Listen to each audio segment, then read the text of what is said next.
As people are trickling in, we'd love to, first of all, welcome to the Guild's session here about bakery management software. But if you can identify yourselves on the chat, let us know your name, your bakery, and where you're logging in from. We'd love to hear from you.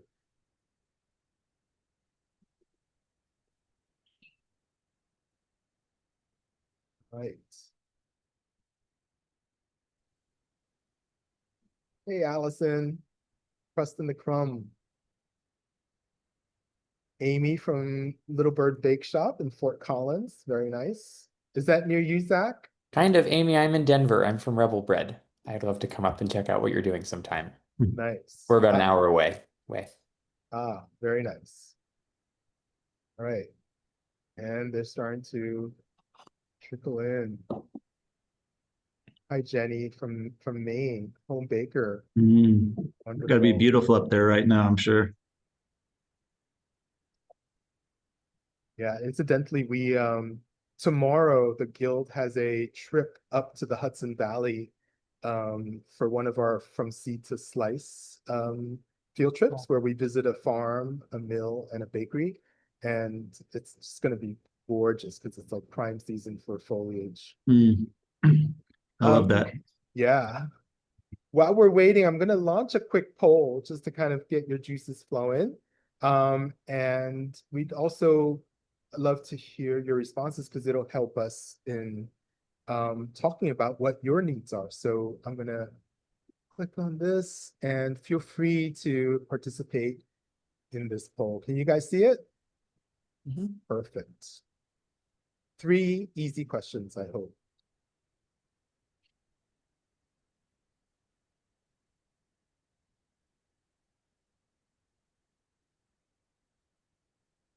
Billy from Welcome Home Bakery, thank you, welcome. And I missed a whole bunch of folks, but welcome everybody.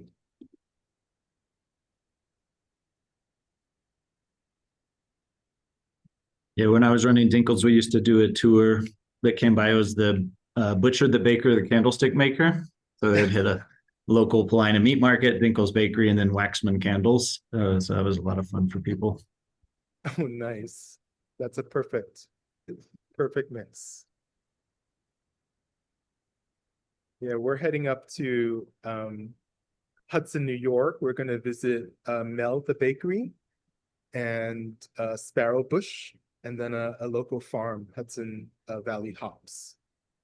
And yeah, it should be a really fun session. All right, we'll just leave this up for another minute or two, and then we'll get started. There's a lot to cover today.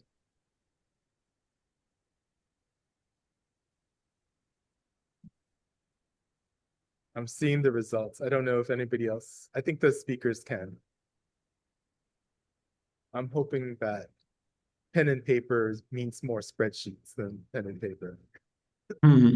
Although we don't judge.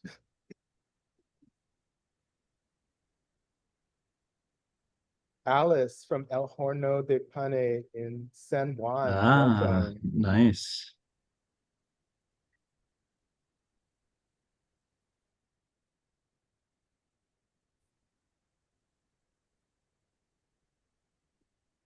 I'll just leave it up for another minute and then we will get started. Take your time, folks.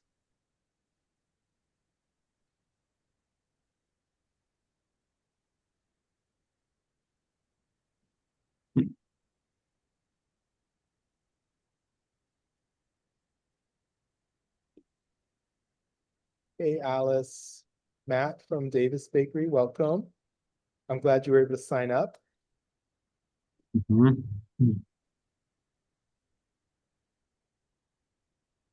All right, I'm going to end this poll and show everybody the results. Then we'll get started. All right, so about 47% answered and that they work at a retail or bakery or cafe. Both retail and wholesale also came in strong. There's a few others in cottage bakers as well, which most people I think work with spreadsheets. Some people have bakery software already. Mhm. And I'm glad those folks are here so we can kind of like see how they could take it further. Or they have a custom system, or that they don't have a system right now. That's very interesting. Day-to-day challenges, that pretty much falls across the board. Great, thank you. Thank you all for sharing all of that. All right. Let's get started. We have some wonderful guests here. First of all, my name is Wei. I'm the education manager here at the Guild. So I want to welcome everybody to this session. I want to remind everybody that this session is being recorded, and we will share the recording out to participants and anybody who registered who weren't able to come today at the end of this session. This is a panel discussion, but feel free to join in and ask questions anytime through this chat, or you can also use the Q&A function as well. And if it's on topic, we can address it right away if I see it. If not, we'll promise to set aside some time at the end to get to your questions. I'm so excited about this session, so let's just dive in. Let me just introduce our guests here. But first of all, running a bakery has never been more complex, and many owners are turning to software tools just to keep up. This session really explores how bakeries are using management systems to streamline production and reduce errors so that bakers can get back to focusing on great baking. So here with us today, we have Karl, who is the head of USA operations at Cybake. Luke has a rare dual perspective here. Before joining Cybake, he ran a bakery, Dinkles, up in Chicago, which is a historic bakery for many, many years. But now he helps bakeries get the most out of bakery management software with his role at Cybake. So he can speak both to technically about the software itself, but also from his experience having lived in baker's shoes. Then we also are delighted to have Zach Martinucci here. He's the founder of Rebel Bread in Denver, established in 2018.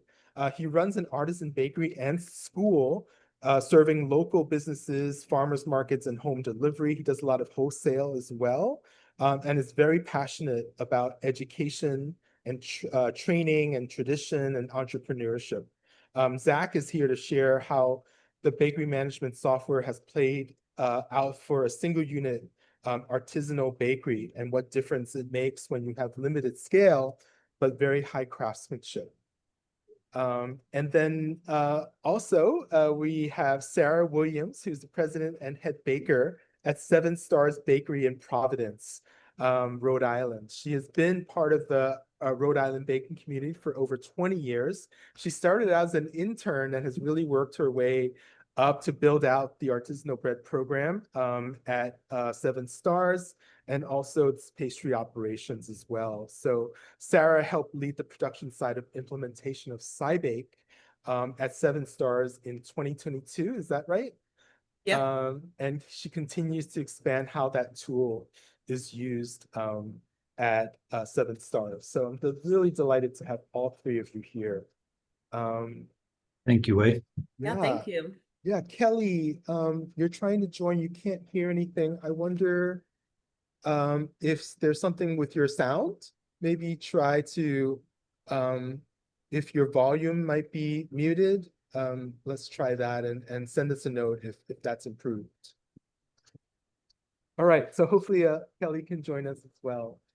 So let's start with the basics here. Let's start with you, Luke. Can you just tell us, what is what bakery management software is and how it can benefit a bakery? Sure. Appreciate it. First of all, thank you all for coming to join us today. I know it's busy with coming out of Oktoberfest and looking forward to Halloween, so I know what it's like to take an hour even out of your day. But thank you, and thank you, Wei, for this platform, and to Sarah and Zach, who I have the pleasure to have met personally, both of them, and working with them. So yeah, Cybake bakery software, really it's at the root of it, it's just to try to help manage all of your headaches, right? There's so much going on in a bakery in a day-to-day basis, and really It's here to help you organize. It's here to help you create streamlined efficiencies for your admin. There's so many ways to get lost in the process, whether it's order taking, whether it's costing out recipes, communicating with your staff, and it's just trying to bring all of those processes under one roof and help you save time as a business operator. You said it earlier, Wei, most everyone, like, there's still cottage bakers on this chat, but there's people who are on the opposite end of that. Well, you start off as a cottage baker because you love to bake. You start off in this, you love to bake, and then all of a sudden you become a business administrator. So the idea is to help you find that balance and help you focus on, creating and advancing your craft. Yeah, that growth can happen really quickly, and it's nice to know that there's software that can help you kind of grow as you do. So speaking of growth, Zach, when you started Rebel Bread in 2018, which is relatively recently, when did you decide it was time to bring in, bakery management software? Like, what were some of the factors that convinced you to adopt? Well, we had a spreadsheet for everything. In particular, like the core of the production bakery was run by, every recipe we made had a spreadsheet with the baker's percentages, and we can update the quantity of loaves that we need, and it would do the math, right? But those would break sometimes, like if someone deleted the formula by accident or didn't know where to input something, right? And then we also had, it's been a long time now, but we called it the doc. And the doc was just the master spreadsheet of every wholesale account that we had, which was maybe like 15 or so at the time. And Monday through Sunday, just like list of everything they were getting. And it worked really well week to week, except that we would just have to duplicate the document in its entirety to get the next week's version. There was no like calendar feature, right? It was just kind of a living live view of the next 7 days. And all that to say, like, I think being my role in the company I've considered is to find the find the things that we're doing day to day that are at the core of what we do and improve them. And then if we like them, to find a way to add some structure around them so everyone can do them really well. So as we were growing and like, again, these things were breaking or just were harder to train everyone how to use the nuances of this document and that, we realized that it would be much simpler to find a software that could kind of manage that for us and take the guesswork out of it. So it was about 2 years in that we used our first bakery software. It wasn't Cybake. We moved to Cybake a few years later and are really happy with it. And I'm happy to speak to that after. But it was when we were big enough, and I think that's going to look a little different for everyone, but when there's enough complexity that you're finding there's a better tool than you can make yourself, in this case, this software, to help automate a lot of those day-to-day for us production. But of course, it goes into costing and invoicing and lots of other features that are core to what we do as well. I'm sure there was a lot of nodding heads when you were talking about spreadsheets. And so what about you, Sarah? Like, you manage multiple retail locations as well as a commissary kitchen. And like, how has Seven Stars been using Cybake? Like, what challenges were you facing that led you to adopt it in the first place? Yeah, and I'll start off first though with when I started at the bakery, which is almost 20 years ago, which is crazy. We had spreadsheets. That's what we didn't have bakery software. We had this crazy master spreadsheet, and I actually still have it on my desktop, the pastry formulas, and it will never go away.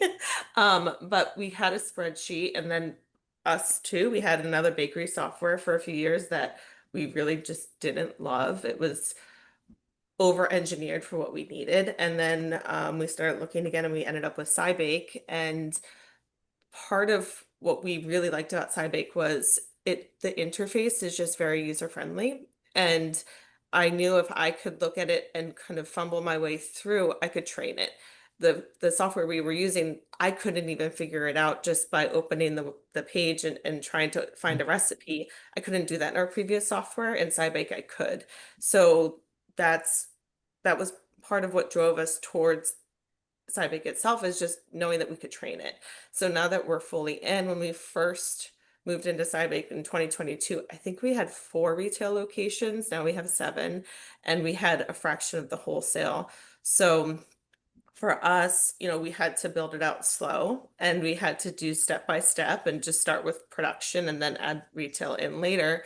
But now it's seamless. It all works together very easily. Orders come in through an online portal, so we don't have to worry about managing our wholesale accounts, and making sure their orders are in. They're responsible to do that. Our retail accounts do the same. And then all of our reports are built out so we can get exactly what we need and the information we need for our team out of it very easily. Well, you guys make this easy. I'm just going to take a nap here. I mean, like, this is good. Yeah. But look, I'd love to ask you the flip side of that question, actually. Like when you meet with bakeries who are considering adding the software, adding Cybake, like what are some of their most common challenges that you see that they're experiencing? Yeah, very good question. And it runs the gamut, right? Like both Zach and Sarah mentioned they came from other systems. So they had previous knowledge. There was like a baseline of operation where they were realizing some efficiencies from a software. Maybe it was order taking, recipe management, costing, that kind of thing. And then there's marginal benefits to that kind of situation where like you're looking for the UI that's a little better. Maybe the service from like, I mean, I like to say, having worked in a bakery, I'm still a baker at heart. And our CEO now, she said something to me recently, and I think I embody it pretty well. She said, "Don't go native too fast." So I'm always pushing our developers to kind of get those little fixes and those little tweaks in that make it better from a general operator perspective. I mean, we're not selling to other developers; we're selling to bakers. So, but if sometimes like if they are like maybe cottage bakers or just really old school bakery owner operators, they might be coming from spreadsheets or something even more rudimentary. Like I recently sold to someone and they were literally printing and posting every order on a tack board, and the bakers would have to consolidate all of their products on a daily basis of what they were producing. And he's just like head over heels right now at the time it saves. And not even, I mean, yes, of course, time is wonderful to get back because you can never truly get it back. But also the errors that just happen from lost papers, from miscalculations, and I used to do this when I ran Dinkles. I was very guilty of this. You'd be so busy and just like, hey, we need to double or triple this recipe. And all of a sudden a baker or myself are with a pen and a paper on the bench, and there's like butter stained on the paper, and there's like, cherry juice. But how many mistakes even I made, and I was the one running the shop, and I was taking that because I didn't want to take the time to do the right thing. And so when you have the software, it creates such an efficiency. There you go. Yeah, Expo Marcus. Yeah, the best is a Sharpie on a literal napkin. Paper towel. Yep. There. Yep. Yes. Yep. It happens. But the biggest thing is really just flat out organization. One thing that's come to me about, I didn't really know what I was getting myself into. I mean, I did, but I didn't, like the knowledge I had working in the bakery and how it's transposed into like working for a software company. When you have so many disconnected systems, and we used to at Dinkles, we used to have a freaking like 10 by 14 inch ledger that we recorded our sales in on a daily basis, and then we had to log them into QuickBooks and all of this, these crazy different disconnected systems from our point of sale. Well, originally we had an NCR cash register, but you lose sight. You're so busy managing all the details, or as John Roser would say, all the spinning plates, and trying to figure out which ones are going to break and which ones aren't, that you don't have time to really get into the business. And so having a software system enables you to actually mine your own data. You can actually start to see what's happening, what you're selling, what you're not selling, whether you're getting the right price for it. Whether staff's taking shortcuts sometimes, because you're communicating better. So it's really, it runs the gamut. But the biggest the easiest offenders are those things that are just like, taking orders via email, via text, via phone calls.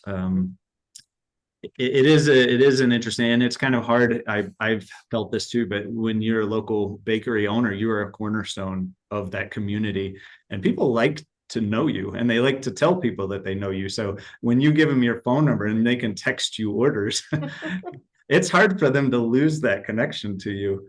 But it is necessary because, I can't tell you how many times when I was running, I would forget to put in an order that somebody texted me, but I got running in 10 other directions. So it's really consolidating those efforts, consolidating those orders into a place that's well communicated. I'm not going to say there's no room for error, but there's much less margin of error because the way the customer can put it in directly, and the way it flows directly through the system to, to the different production reports, and then through to delivery notes, and then to invoicing. Just all the errors and the organization of it are hypercritical. Yeah, and once you take care of those things, you build capacity for other things. Yeah, and that's where the scalability comes in.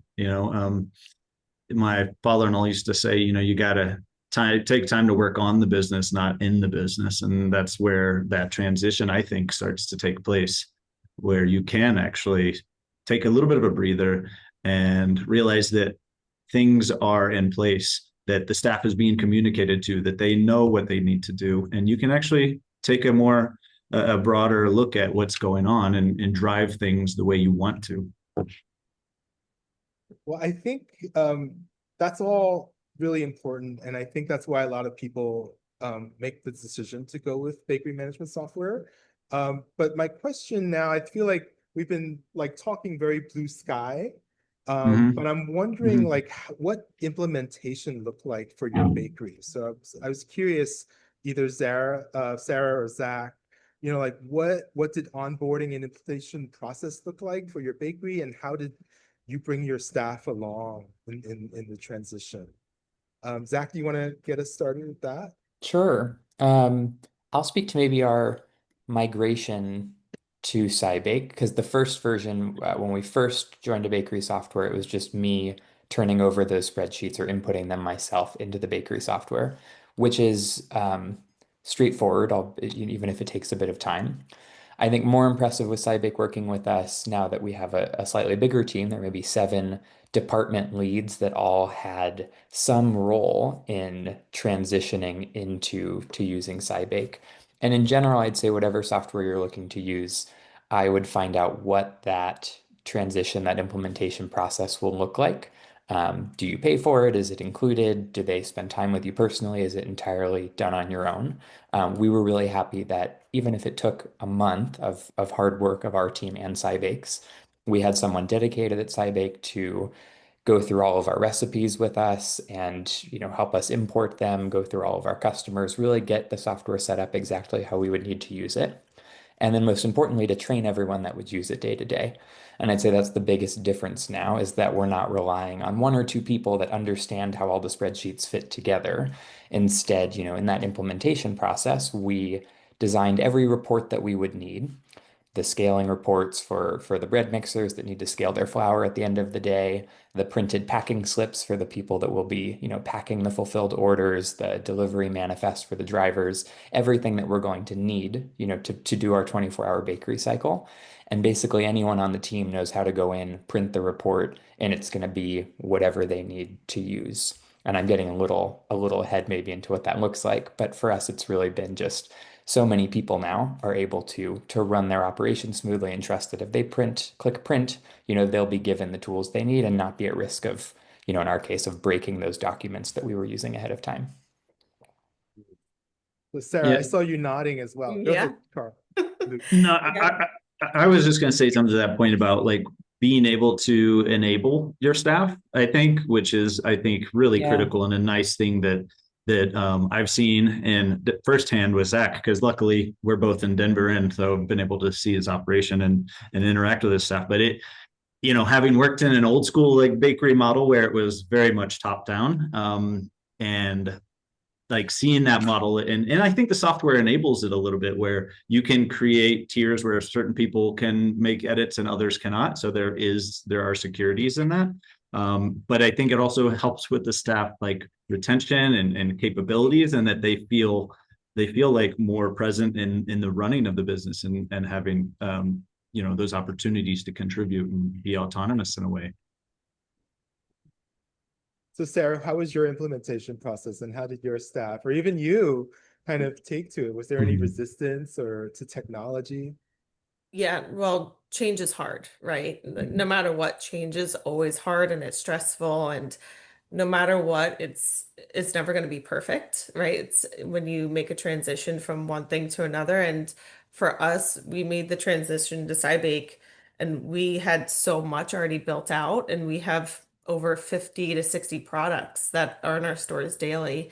So transitioning and migrating all of our data, we had Global Bake, from Global Bake over to Cybake. It wasn't pretty, and it wasn't because of Cybake. It was because of the information coming in. We had a lot of work that we had to do.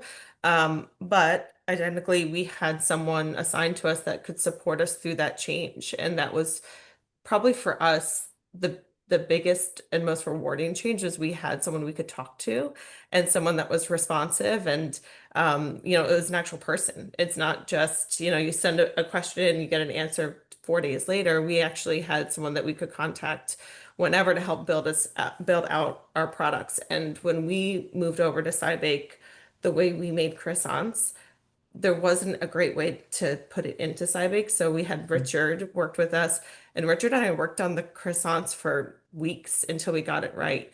But that made me feel really good, because I knew how invested Cybake was in making sure that our reports were what we needed.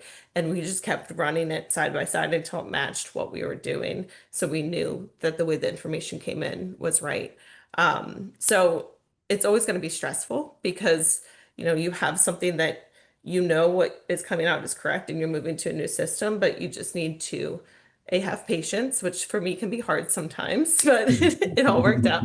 And just give it a little time. And with time, you get that, you learn how to use the system, but you learn that the information is correct coming through. And that's what I really enjoyed. And I still talk to Richard almost every week. I'll send him an email. I don't think I'm supposed to, but I do anyways. And it's nice to have people that we can lean on. With the rest of the team, I would say, again, the change was hard because they're used to using something different.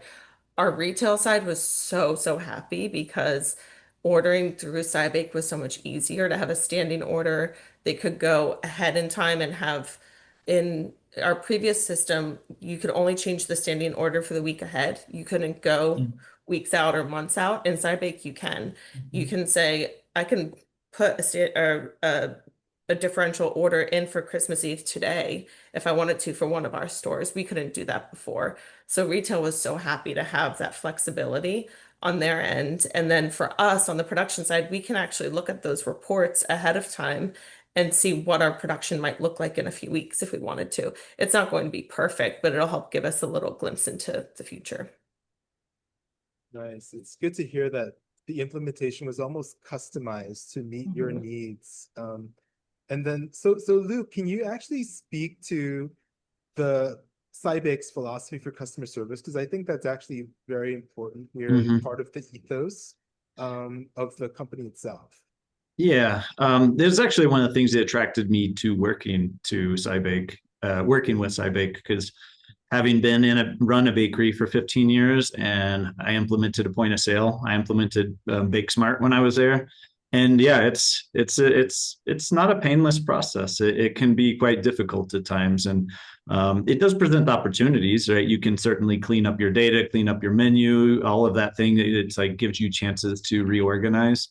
But all that it can be painful and time consuming, which is why, we do make sure that we are accessible as possible. It's funny, Rich is actually like, I don't know if you'd call him like the Prince of Rhode Island for Cybake or something. He's loved in Rhode Island so much, because we have like 5 clients there in a very small geographic area. But yeah, the thing is that we realize the ethos here is just that if you aren't happy using the software, if it's not actually saving you time or saving you money and you're unhappy trying to utilize it every day, then you're not going to stick with it. And it's not going to provide a good relationship for any of us, right? You're going to want to move and shift into something else. And then you're going to, become frustrated and do that. So we kind of have an open model of like, within the first 3 months, like it's just, depending on like size of contracts and stuff, but you just have open availability to the implementations person, and you always have one person that's assigned, but you're not limited to that. I know Sarah's spoken for sure, probably to the most. She just as many people in Cybake as what I have between Martin and Rich and Kelly and. I think I know your whole team. Yes, yeah. So and to that point, we make it a company culture to not get stuck. If we're stuck, we pull somebody else in. And part of that too is, like, I used to run a bakery. Kelly used to work for me at Dinkle's Bakery, and it just worked out that she works with me now here at Cybake, and then the team in the UK also. We have quite a few bakers that are in the team in one way or another. But yeah, the implementation piece can be tricky, but we make ourselves readily available to walk you through that process as easily as possible. And yeah, it just is what it is, and like you won't get 100% of your pain points solved by Cybake or any other particular system, but if the net outcome is positive, then that's what we're looking for, to make sure we can do just like what Sarah was talking about, kind of try to find out the way, and it may be a compromise, right? You may have to compromise a little bit on your process, where we actually try to like input some kind of different like little features or workarounds that work within the software that works as a global for everyone, to make sure that you're happy and that the process still works to your benefit. I'm seeing lots of questions pop in, and Yeah. I want to make sure we get to all of these questions. So rather than me drone on with my questions, I'd love to just talk about what other people are interested in here. So let me see. Should we start at the top, or what do you I want have to do? answers to the first two. Yeah, go Nice. for If I may. it. Let's repeat the question. Is it the one with Karl? Oh, excuse me. My screen is starting at Blanca. We can start at Pearl. Please. Yeah, Yeah. just mention the question you're answering. Yeah, And I'll read it. Although, Sarah, maybe you have a better answer than I do to start. This says, I'm currently using Cybake, and I use it in part to decide pricing. It gets a little difficult to account for everything. Are there any best practices when using the software on how minute to go for pricing with breads and pastries? I can chime in with I've had a project recently that I've been working on where you can put in labor into Cybake in different levels for your recipes. So we've been working on that pretty I dove real deep. I'm not gonna lie. So I have labor built in for every single step of each process, and you can build it in the recipe down to the second if you really want to, or minute or hour, based off of how you have your recipes input. Most of our recipes are input with baker's percentage, so mine gear more towards hour or minute because the recipe technically is a very large scale. But I do have some things into the second on the shaping side. So that has really helped us get a clearer idea of what our actual labor is for each item, which has been very enlightening, good and bad for some items. And then on the ingredient side too, it'll pull in, as long as you're updating your ingredients and your pricing on your ingredients as they come in, it pulls all that into the recipe, and it's very easy to read on the side of the recipe and the finished product. And then there's also a calculator, which you can use if you want a specific percentage that you want over that. There's also an overhead function, which we are just starting to use, but we've used more so the labor percentage. I think that's a great answer. And I don't think I have much to add other than I do use Cybake for all of the ingredient components, perhaps like you are, Pearl. But I'm still doing the labor and overhead more manually on a spreadsheet. But the longer we've been in business, we tend to be able to see, where there are consistencies there. And so just having up-to-date ingredients in Cybake, at least when I go to do that other exercise, allows me to have the cost of goods section be accurate as I look at it as part of the bigger picture. Great. And then the next question I think was about updating production. Like if a bakery manager creates a production schedule before they leave at the end of the day for the next day,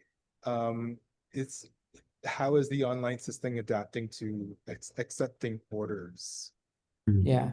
Does So our using Cybake, and like 90 some odd percent of our wholesale customers are managing their own orders on their Cybake platform.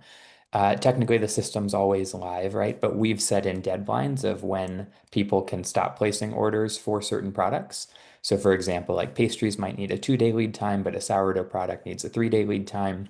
And we've made sure that any of our lead times close at noon, which we set for our production because our bakers are going to go in between 1 and 3 p.m. To pull the reports for the next day. And at that point, we consider them final. So by having the system close at noon, we're always going to have something up to date by the time that we need it.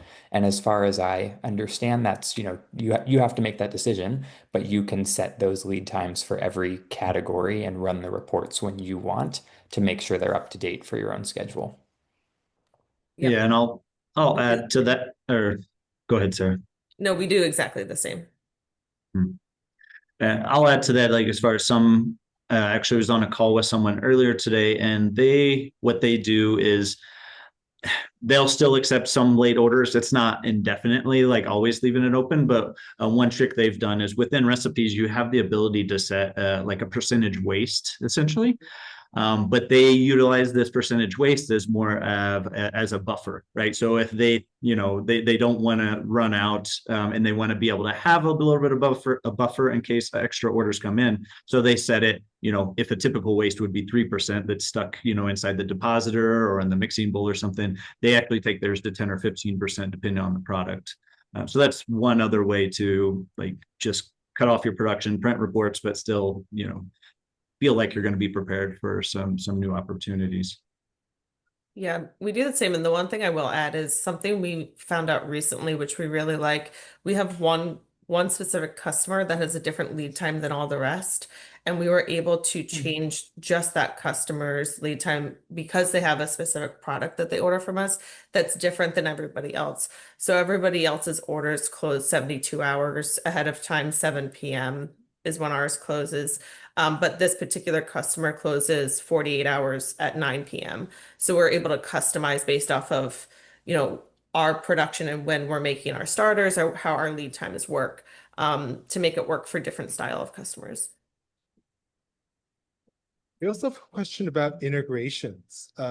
Like what integrations does Cybake offer as far as like POS or accounting functions? Luke, do you want to tackle that one? Yeah, absolutely. One difference you'll find in Cybake versus some of the other, like our competitors, is we try to take a best in breed approach.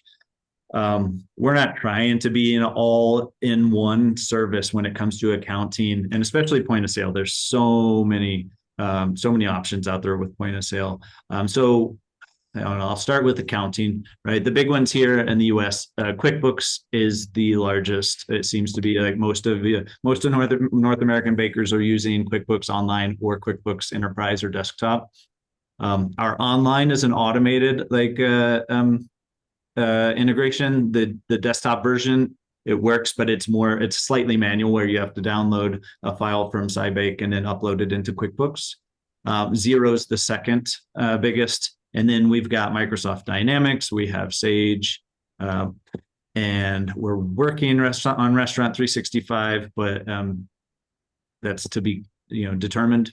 When it comes to point of sale, we have our biggest ones are Toast and Square. We have direct integrations for pulling sales data into Cybake. Focus POS is a new one that we've done recently, and we're looking to include Clover here in the near future. What else? We've got other integrations too with different softwares, depending on what it may be, right? There's some different order management tools that are kind of that kind of complement what we do. There is like PC data is like a picking and packing type of integration for larger bakeries. But the ones I've listed are probably the most, outside of Shopify, we do have a Shopify integration for e-commerce. Yeah, I think those are the main integrations that come up on a day-to-day basis. And as far as reports, what kinds of reports do you pull from Cybake on a regular basis, Sarah or Zach? Yeah, we have in our reporting section, we have it built out for each department. So we have basically kind of a line, a header that will say pastry, and then it'll have all the reports for pastry. And each department has anywhere from 5 to 7 different reports. Some are tallies where it'll just tell them the total number of something that they either have to pull from the freezer or make. Some are recipe reports, and some also are packaging reports that'll break down customers with specific items that we might need to be aware of. So we are able to build and customize based off of customer, based off of run, off of product. There's a whole slew of customization that you can have and work with. And most of our reports were set up when we moved over to Cybake, but since then I've built other reports or changed what we had built to work better for what we're doing now. We have, I think, 7 different runs throughout the day of trucks that leave. So we've really leaned into utilizing the reporting for that, for our bake to know what we have to bake earlier in the night versus later in the night so that we have the right product for everyone. We do basically the same, and I want to add that so each department also has their own reports that they've picked. Cybake must have what, like 30 plus templates of different styles of report you might want, and then you go take that template and decide what information you want on it, like from your orders or your accounts. And I really like watching when one department's like, oh, I want the report that the pastry team has, but could I have it be with refrigerated items instead of frozen items? And then they can make their own. And then this is kind of Matt, to your question, you should request a demo and they can go through like how this might work for you in particular. Um, but it's set up in a way where everyone can just choose to view the reports they need. So even if there are 50 for the organization, it doesn't overwhelm anyone day to day. And Allison, I want to answer your question, which is we have one computer that we all share, like for the purpose of viewing and printing reports, and just the teams that every department will go at a different time of day, like when they need their reports for the next 24 hours and go access it. But we also still have binders with like any recipe we make by the batch, for example, rather than the day. So we're always going to make 12 kilos of frangipan. And so that recipe is still laminated, in a binder for people to access. And Cybake actually lets you print those static recipes if you want, or the recipes that are calculated based on the next day's orders or however you've set it. I love that we're getting so into the nitty gritty. And that's where people's curiosity lies. But I just like to zoom out a little bit for a second and just kind of talk about what are some of the biggest operational improvements that have happened since you've implemented Cybake? Like if you can think about what your bakery looked like before and what it looks like now, what do you think are like the high level kind of improvements that you've seen in your business? I think it goes back to the thought I've shared of kind of streamlining parts of the operation in that now when we're training new people, we really get to focus on training the craft of what they're working on and how their work fits in our operation, and less time on how do you manipulate this spreadsheet to get this exact thing that you need. I've been talking about the reports because that's really what's made a difference for us of any baker being able to be shown really easily on their first or second day. This is what you click to get what you need. All the numbers that you're going to need for the next day, all the orders, all the recipes customized for your work. And then we get to just take that stack of paper and then focus on training, again, how to actually work on the product and work with their team rather than having to do all the math that goes into running a bakery. Yeah, I would echo the same on on the bakery side, but then also on the flip side of that, we had someone for a long time that was literally just putting orders in to our system because we didn't have a way that customers could put their orders in other than email them to us. So utilizing the Cybake shop function really freed up a ton of time for that person to focus on other things, investing more time in marketing or communication to the wholesale customers rather than just inputting numbers all day long and reaching out. Did you put your order in? Now that's on them. They have to make sure their orders are in, and we kind of trained our customers to take care of it themselves rather than us having to put it in constantly. We haven't really talked much about outbound, but outbound has been incredibly helpful for us. So outbound is a function where our delivery drivers can confirm delivery. When they drop product, they have to take a photo of the product and either sign it themselves if there's no one to sign it that's receiving the product, or get a signature. And then when they finish that part, it also initiates an invoice being sent to the customer, and they can update any issues. If we have to short a customer baguettes for the day, they can zero that out before the invoice gets sent. So that has also freed up a lot of time, but also created some more accountability on the customers for us, because sometimes, we might hear, oh, well, we didn't get something. Well, we can pull up the picture and see what exactly did that customer get? Was it the right order? Was it the wrong order? So that the outbound function, we just got into it recently, and it's been incredibly helpful for some of that problem solving that we've had to do in the past that can take up a lot of our time and take us away from baking or doing the things that we really like doing. Yeah, and part of that outbound piece is having the maps on there, right? Like I remember when I was running Dinkles, it could take you an hour a day just like playing around with Google Maps or something. But now Google Maps is in Cybake, so it's so easy to set those up. Yeah, That's great to hear. I was just going to address because as Sarah Brooke mentioned Shopify POS. I don't know about that directly. I know Shopify from an e-commerce perspective. I could look into it. But that does remind me about, because there are a lot of retail bakers on this chat right now. Seems like pretty much everybody's retail and some are wholesale is kind of the feel that it has. But the main way that we can help with retail, like with those point of sale integrations, is utilizing the historic sales data, right? This is kind of where my mind goes with like the data mining aspect of it, right? Like you can streamline, whether you just want to save time for your managers or for yourself. If you're trying to determine what your bake off is for your retail store or stores on a daily basis, you can one Cybake feature is you can utilize that historic data to forecast orders, and it will, based on a list of rules, it'll automatically create that order into the future. And so you just literally have to log into Cybake and look at your order overview, and there will be an order for your shop there with all the products that it's suggesting that you make based on your historic customer flow. So two things about that, right? One, saving you a little bit of time, but two, ideally trying to actually pinpoint in what that right number is and helping you to kind of find that mix of how much waste you want at the end of the day. Mm-hmm. Yeah, I mean, it sounds like the Cybake offers a very kind of complete solution to many of your operational needs at the bakery. Let's pivot again to, let's see, I want to spend at least 10 minutes on the rest of these questions from our viewers. How can I use the software if I have Lavu POS and Bento Box online ordering? Are those compatible?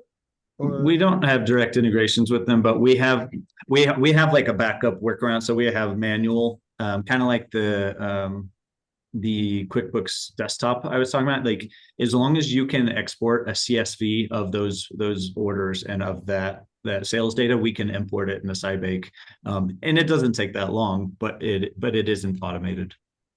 But we can do that for any POS or any e-commerce. And Allison was asking, do you have customers walk in or call in orders? I'm wondering about adding in orders for those. Yeah, Zach or Sarah, do you use the special orders function? Sarah does. We don't. We do. The retail team uses it for catering or special orders that come in through retail. And so the retail team would input that after they got off the phone, but it's not something that the customer would do themselves. We would still be inputting that. The nice thing though about it on the production side, because obviously we have 7 retail locations, we're not in those locations to know what orders are special and what are just the normal day-to-day orders, and our reports combine everything into one number. So we just see we have 465 croissants for the day. We don't know what's on special order, but if there is a special order for an item, you get a little asterisk next to the number. And on the general report where you get the whole number, it doesn't really mean a ton, but when you get down to those store orders for the packaging, it'll have an asterisk next to whichever account has that special order. So we know, hey, if we have to short croissants today, we need to make sure Hope Street gets X amount of croissants because they have a special order for that day. But that's how we use special orders. I'm not sure if there's another function that we're unaware of with that particular part. That's generally the way most people are. And Allison, to your point as well about different pricing, you can set up as many different pricing lists as you need within the system. One ends up being the default, so that if you don't assign a customer to a specific price list, then any new customers go into the default. But yeah, it can be retail, wholesale, different levels of wholesale. Yeah, I think we have like 6 price books in ours. And they're easy to change. You can literally go in and say, I want to change all of my bread, 5% increase, or it happens pretty quickly and easily. Yeah, I just want to also address this comment from Sandy about the size of her bakery operation. She has a very small bakery with a single location, and she's not sure, whether adopting some kind of bakery management software is right for her. I think Sandy, I think every business is different, and just because there's a single unit, you have one single unit doesn't mean that you may or may not need certain software. It also depends on your business model, like whether you have like wholesale or retail. Could you speak more to that, Luke? Yeah, Sandy, are you using Mixing Bench? I'm curious. It was an old software we used to use at Dinkles that the owner ended up not supporting anymore. But yeah, we try to do our best to making sure that we gauge the pricing of the software to the size of the business, and like for small businesses, especially when you are coming in at a like kind of entry level cottage, because honestly, like it's so nice to be able to grow with the system. Oh yeah, NutriCoster. Yeah, I'm familiar with that as well. I used to use that at Tinkles. So I'd be really happy to like meet with you and show you what we have and talk about the pricing. Yeah, it's definitely something that we're geared to do to try to make sure it is an approachable and usable software for everyone that needs it, because obviously like making money on the products is the most absolutely like necessary thing to keep your doors open and profitable. So for Zach and Sarah, though, I have a question. What advice, if you were in these folks' shoes and you're just starting to think about adding something operationally, what advice would you offer someone who is considering implementing Cybake or another bakery management software? Like, what should they evaluate up front? What red flags they might have to watch out for as they look at different options that are out there? Sarah, do you want to start us off, or Zach? Sure. So I think for me, the first thing is just support. Are you going to get support going into it?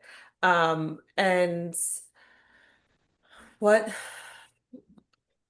I think when you're spending so much time trying to manage, we've talked about this a lot, mistakes or all the spinning plates, or you find that you're not actually doing the baking because you're trying to get everything else in order, that's when it's time, right? Or when your system's not acting the way that it should, or you're spending more time trying to fix the data than having the data. That's when it's time to make the change and look. And again, I said it before and I'll say it again, for us, it's trainability. A lot of the systems we looked at, it wasn't easy to navigate. Just looking at it, and this one it is. So, and the support, I'll say it time and time again. I think that's great. I relate to all that. And I'd say if you're planning to grow at all, I think the sooner the better to implement something like this, because there are all kinds of software solutions, outside of Cybake that you'll probably also use to run your business. But as a bakery, this is really the one at the center that everything comes back to. So the sooner you can get something like this, again, if you're planning to add more people to your team or just add more business in general, to Sarah's point, having something at the core to help you stay organized in all these core bakery functions is really useful. And you've probably been doing things a certain way already. So my next advice would be, as you're vetting different bakery softwares or starting the implementation process with the one you've picked, to really articulate as best as you can, like exactly what you need it to do for you. Or maybe you are going to have to change the process a little bit. Cybake maybe takes a different approach than the way you are now or your other software, but to help the implementation folks understand really what you're trying to get to, so that they can design you the right reports or help you, input all the data in a way that's going to give you the end result that you want. It can always be updated, but there are things that, of course, we would have done a little differently the first time around or the next time around. And Cybake can be helpful in, avoiding those just like setbacks if you're able to, again, really kind of share your vision for how you want the software to support you. Great. And then Luke, if somebody was interested in adopting Cybake, like what are their next steps? Just honestly, like reach out to us and we'll get you on a call and show you what the software looks like and how it could work for you and answer all the questions that you may have. It is nice to have some things prepared, kind of like Zach was mentioning, just if you just even had a time to like deep dive into thinking about your operations and whether they're serving you and how it could work to automate and save time for you. And also like I know Zach keyed in on this, but the reporting piece, that's where the data comes in handy. Like it really just feeds all of those reports. It's communication, right? From the order taking process through to production, through to delivery. If you have different ways that you're doing something, definitely come with those in hand. So that's the best way that we can see how to replicate what you're doing and make sure that because the closest we can replicate what you're already doing, not to say that we 100% can, but then it's going to make it an easier transition for you and your team. That's all we're looking to do, is just kind of create a nice partnership and make you more efficient and more profitable and successful. Great. And I'm just scrolling back to Caitlin's question. I don't know if any of I you saw that. Yeah, I think that was really sweet. Does anybody have any advice for Caitlin, who's a 15-year-old sophomore from Pennsylvania's College of Technology, wondering if there's any advice regarding baking and bakery management software in general you can share? I have an answer. Caitlin, thank you for this question. I don't know anything about pen tech, unfortunately, but what I'd like to answer is, you've been on this call for an hour and you've probably noticed we've said nothing about how to actually make pastry or anything that goes into the craft. And I just want to comment that that is the reality of like the managers and owners in this industry. And so I think, and I went to the San Francisco Baking Institute, and a lot of our great bakers have some kind of certificate or professional background. And I encourage you to pursue that if you're already on the way, because I think knowing your craft at its core is so important. And if you have an interest too in everything we've talked about, to as your working places and learning to pay attention to these operational things, because being able to pair the like foundational skills of, again, the baking, but really how that works to support the entire operation will help you advance your career in whatever kind of growth you want to have in baking.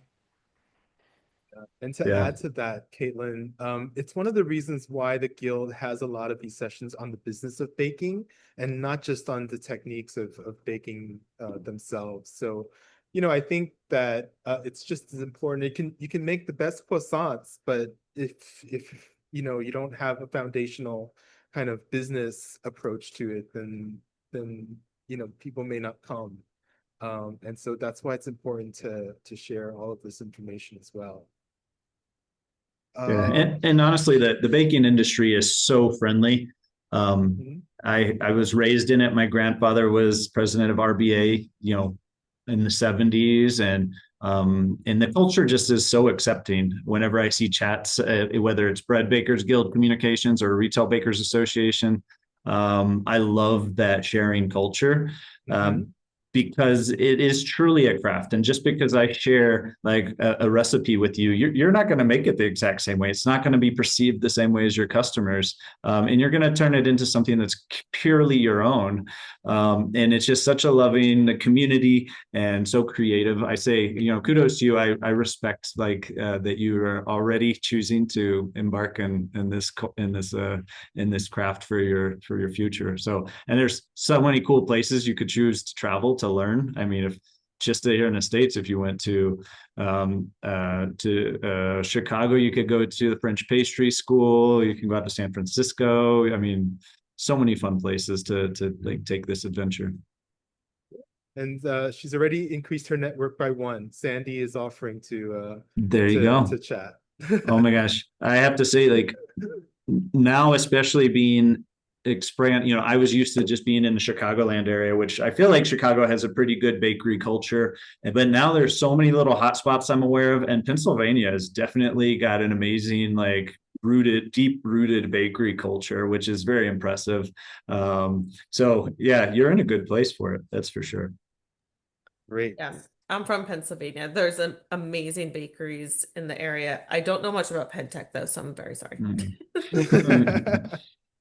Well, on that note, we've reached our time, and I feel like we've actually answered most of the questions as well. So I want to thank everybody who joined us, Luke, Sarah, Zach. Thank you so much for joining us on this panel. And everybody who joined for the webinar online as well. We are delighted that you are here.